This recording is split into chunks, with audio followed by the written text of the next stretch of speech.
Now, as India continues to be stuck on the cricket overdose, spare a thought about our neighbours, Pakistan, that's drowning in the murky waters of boardroom chaos, struggling for control and stability. The World Cup was evidence enough of things going bust when the going got tough. Once a powerful cricket empire now finds itself fraught with ugly spats. Right through the World Cup, Pakistani players and the board have been at loggerheads, and all that dirty linen has been washed in public repeatedly. The country has been stung by a series of cricket mishaps and its reputation has been dragged through the mud. It started with Babar Azam not communicating with the Pakistan Cricket Board or the PCB. There was no communication between the two, as was alleged by many reports. The former cricketers lamenting on the poor run, especially the loss against India. Claims by Pakistani former captain Rashid Latif that the players have not been paid for 5 months. Accusations against PCB chief selector Inzamam ul Haq for conflict of interest. And all of that resulted in a complete change in personnel. Babar Azam stepped down from the position of captain of the team across all formats. Inzamam ul Haq resigned. The support staff, including the head coach Mickey Arthur, was fired.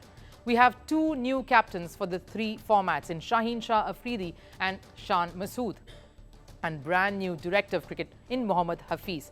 But despite these efforts to clean up and start afresh, it doesn't seem to be really working. What's the latest in the list of its problems? In the lead up to the ICC T20 World Cup next year, Pakistan was supposed to play 3 T20 internationals against the Netherlands. It was scheduled to take place in May next year. Now, upon PCB's request, this white ball tour has been cancelled.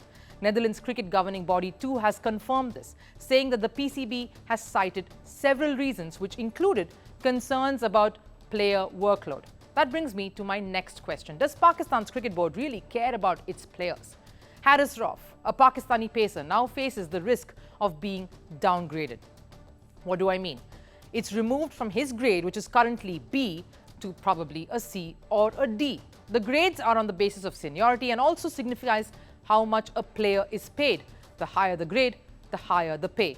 So why does Rauf face the heat? Because he refused to take part in Australia's Test series.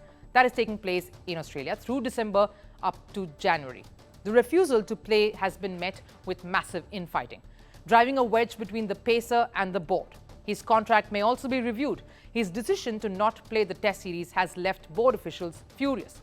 Wahab Riaz, who's of course now the new chief selector, has said, "Any player, no matter who he is or how big a player he is, if he is not giving priority to the Pakistan team, then he will not feature in our future plans." Now that statement, a clear warning to the player and others who may defy the board.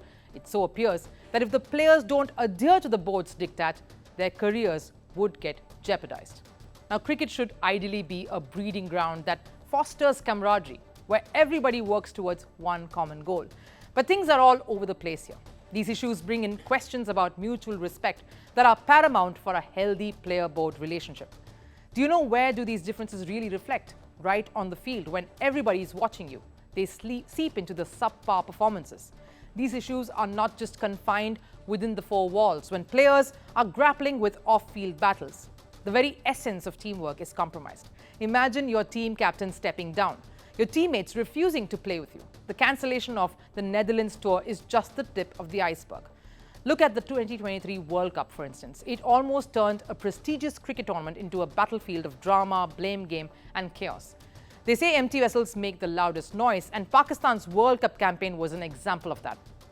Bizarre comments were aired on public, blaming ICC of India being favoured. Statements like separate white balls were being provided to only India's players, to Pakistanis not being given enough protein during the tournament. What followed was a troll fest. Pakistan's World Cup journey over the years has seen a lot of fluctuations. It has had moments of brilliance, but the broader picture shows a downward trajectory. The 2019 World Cup saw Pakistan give a flurry of stunning performances. They had narrowly lost out the semi-final spot to New Zealand despite finishing on equal points due to net run rate. But the larger point I'm making here is in 2019, the team showcased resilience in the face of challenges and odds. But fast forward to 2023, bitterness, strife, and discord seem to have overawed the team. It's a stark shift, one that is humiliating and threatening the country's cricketing pride. It has now deteriorated to a point where former World Cup winners like Ramiz Raja are discussing NASA preparing Cristiano Ronaldo's diet plan. That's how ridiculous it sounds. The aftermath of the 2023 World Cup has shaken the state of cricket in the country. The team's future hinges on its cricket board, of setting the right precedents for the rest to follow. But restoring order seems like a daunting task at this point. Will the upcoming fixtures see a new and focused Pakistani squad, or will the troubled waters continue to engulf them?